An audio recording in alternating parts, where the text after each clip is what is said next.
Well, my dad's friend got me my knuckle back last night. He drilled out the broken bolt, retapped it for me. So hopefully that'll be good now. I need to take my Bronco doors to my sandblaster today. However, I've been there once this week in the truck.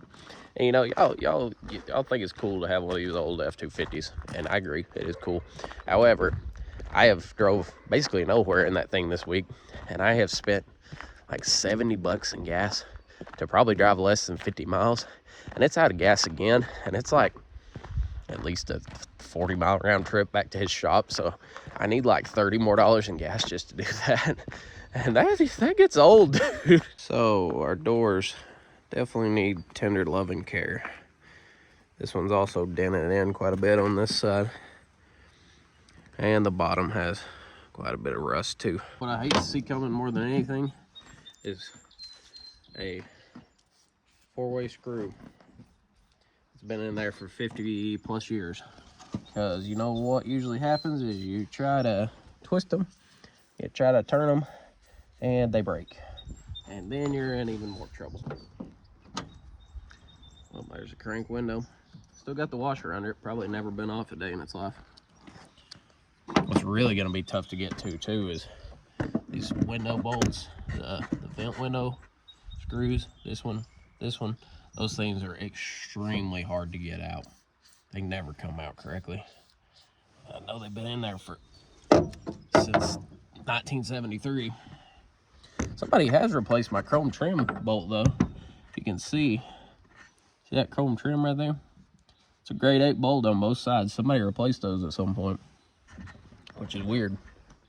This Bronco did not have much maintenance done on it in its lifetime. Very little at all. Well, after 2.5 hours, we've got this all stripped down. Besides, I haven't got the chrome trim off of it yet, and I haven't got the door mechanism off of it, but there's my pile of glass and my components of the door and everything. A lot of fun. I see why my sandblasting dude said he would charge $300. He said he could clean up all the rust, make these like brand new for 200 bucks, but he said he'd charge 300 bucks for taking them apart. And now I kind of see why. Check that out. No rot under the chrome trim. The guy said, I swear on my life, I've never seen one not have rot under the chrome trim, but that one doesn't. I don't really trust myself to try to pull off this chrome trim, so I think I might let him do that, because he said he could pull it off. Didn't really matter. I also can't get this lock to come out. I don't know if it's because it's locked or what, but it's got just a little metal rod running to it that's seated into a hole, and I can't get the metal rod to pop out, or else it, you know, it would come out with that. So I don't really know what I'm doing wrong on it. Other than that, though, it's completely stripped down. We got rust there. We got rust there. Got some rust underneath right there. And other than that, I mean, they're in pretty good shape for what shape the rest of the Bronco was in. I mean, all things considered. I'm gonna have him fill in these holes for the rearview mirrors too. I don't think I'll put rearview mirrors back on this thing.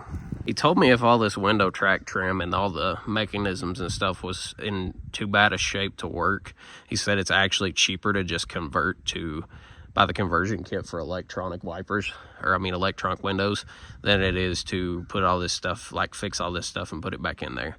So he said it's just a thought, but you might want to put power windows in the thing. All right, to give you some insight on how you do this, you basically have to take the 3 bolts out of this armrest. This is way more complex than a 70s Ford truck. I've took apart a million 70s Ford trucks, and this is way more complex. Then you got 2 little pins that are on this door handle. Those slip off.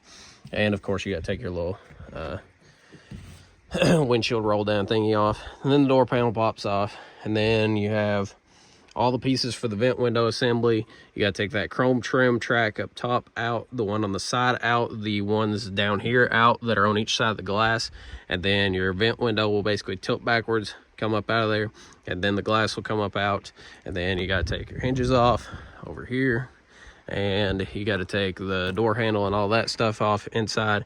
There's the door handle, and inside of it down here is where you remove all the nuts and bolts from the inside of it. But like I said, I still couldn't get the key lock off, so I'm gonna have to just ask my dad how you take that off.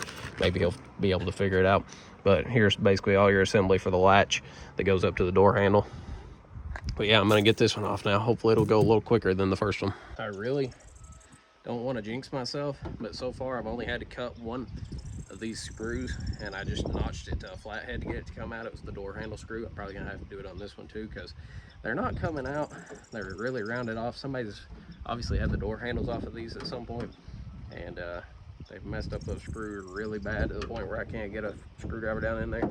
But I just notched it on top for a flathead and it came right out. But so far, as rusty as this Bronco was, these screws have all came out easy, and I hope it stays that way. Note to self, the vent window is sharp. I took like half my finger off right there. Got back in business. However, now that my finger is so messed up, I can't twist this enough to get this bolt broke loose. We'll come back to it, or have my dad break it loose or something. I'm gonna leave these hinges on this one. I'm gonna throw them on the Bronco and see how they fit, because the guy told me, even though my Bronco's an original body and the doors are original doors, he said they still might not fit worth a flip. So I should probably throw one on and see how it fits. So we're gonna throw this on, what side is this?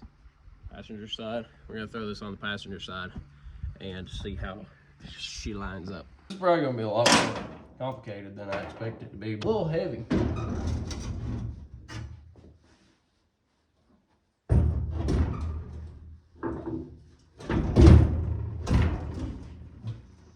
Should have brought something over to set this door on. Wonder if I could pull out my toolbox. That would be smart. That could work, maybe. I don't know. Maybe not.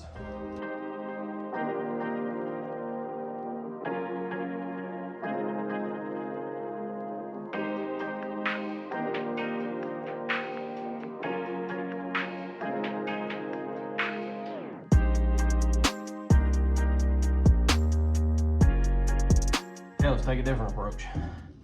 Sing Nashville early Bronco, do this one. So maybe this will play in my favor. Keep it on my knees. And I drop my bolt. I don't think I can do this alone. Took me 4 hours, but there is 2 pretty well stripped down doors. I'm not gonna take those hinges off yet, like I said, because I want to hang them on the body, but I'm gonna have to have help with that. Only other thing I got to disassemble is that grill. Get the headlight chrome bezel off of it, and headlight wiring and the hinge off of it, and all that good stuff. And we'll be good to take these back to the sandblaster and have him clean those up and get them looking like new again, hopefully. But I don't know what I'm gonna do about all this. I guess I'm gonna have to have all those tracks new, because, well, this one's in good shape. That one's in okay shape. These, they're kind of trashed.